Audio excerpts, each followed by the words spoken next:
क्या दिक्कत हुई आरक्षण से? सबसे मेन दिक्कत क्या है? सबसे मेन दिक्कत है देश का विकास रुक गया। कैसे? आज जो प्रतिभाशाली युवा है, अभी आपको छोटा सा एग्जांपल मैं देता हूँ। जेई मेंस का जो कट ऑफ है, जनरल का 105 नंबर में बंद हुआ और शेड्यूल कास्ट का 45 नंबर में। अब सीधा सा इसका मतलब क्या है कि जिस बच्चे ने 104 नंबर लाया वो तो बाहर घूमेगा, और जो 45 लाया वो 104 वाले की सीट में कब्जा करके बैठेगा। वो जो प्रतिभा थी उस बच्चे की, उसका देश ने क्या मोल चुकाया? जो देश को एक प्रतिभाशाली वैज्ञानिक, प्रतिभाशाली इंजीनियर मिलना चाहिए था, राष्ट्र उससे वंचित रह गया। और संसाधन कहां खर्च किए गए? उस व्यक्ति के ऊपर जो उसके लायक नहीं था। तो अल्टीमेटली आज भारत हथियार खरीदने की बात करता है, राफेल खरीदने की बात करता है, तमाम बात करता है। अगर आपने अपनी प्रतिभाओं को अवसर दिया होता तो क्या हम इन हथियारों को बेचने की अवस्था में नहीं होते? मैं गलत कह रहा हूं तो आप मेरी बात को बताइएगा। कि जो टैलेंट था, आज दिल्ली यूनिवर्सिटी का पीएचडी रिसर्च स्कॉलर में कट ऑफ 92 पर बंद हो गया जनरल कैंडिडेट का, और शेड्यूल कास्ट का जो कट ऑफ है 0 अंक पर प्रवेश दिया गया। तो मतलब वो 92 वाले व्यक्ति का स्थान छीन करके आपने 0 अंक वाले को दे दिया। इसको, इस डिस्क्रिमिनेशन को, इस नस्ल भेद को आप कहते हैं दुनिया से, आप गांधी के देश की बात करते हैं। गांधी दक्षिण अफ्रीका में किस बात की लड़ाई लड़ने गए थे?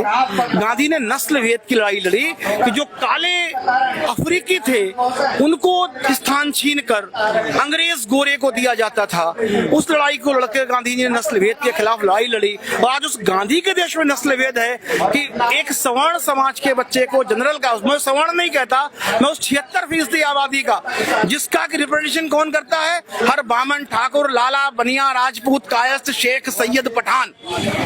जो देश की 24% SC ST की आबादी को छोड़कर शेष 76% आबादी है, उसके खिलाफ जो नस्ल भेद है, वो संविधान में नस्ल भेद की व्यवस्था है। जब तक समानता का अधिकार नहीं मिलता तो क्या देश विश्व गुरु हो सकता है? बात तो है, मामला रिप्रेजेंटेशन का है। हाँ। तो जो SC ST समाज के जो लोग हैं, जब आजादी के समय पर उनको इसीलिए दिया गया था क्योंकि जो शैक्षणिक आधार पर और जो सामाजिक आधार पर वो लोग पिछड़े हुए थे।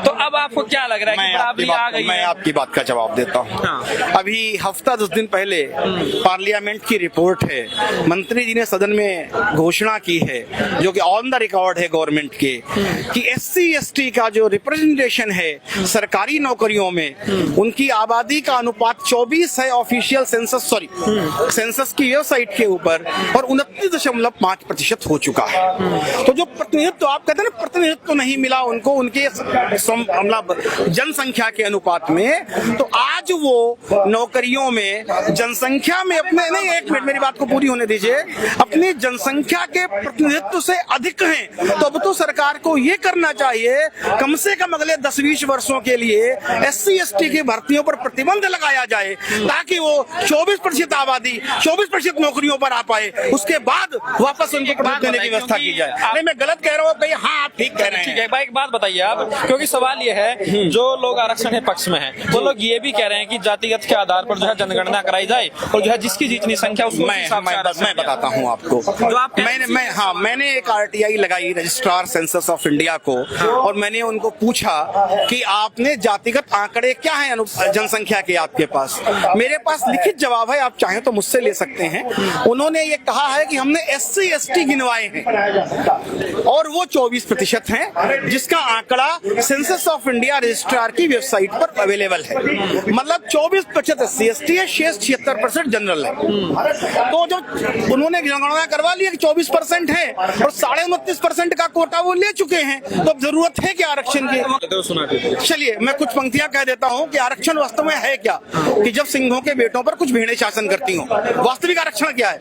कि जब सिंहों के बेटों पर कुछ भेड़ें शासन करती हों और बैसाखी की दम पर आगे बढ़ने का दम भरती हों, और जब घोड़ों के पांव बांध गधे जितवाए जाते हों, और जब जुगनू दिनमानों के सर पर बैठाए जाते हों, और कुछ सियार जब जंगल के राजा घोषित हो जाते हों, और सिंह शावक जब उनके सर पर चमर डुलाते हों, ऐसी बदहाल व्यवस्था को कैसे मैं लोकतंत्र कह दूं? अपने इस भारत को बोलो, क्या सच में स्वतंत्र कह दूं?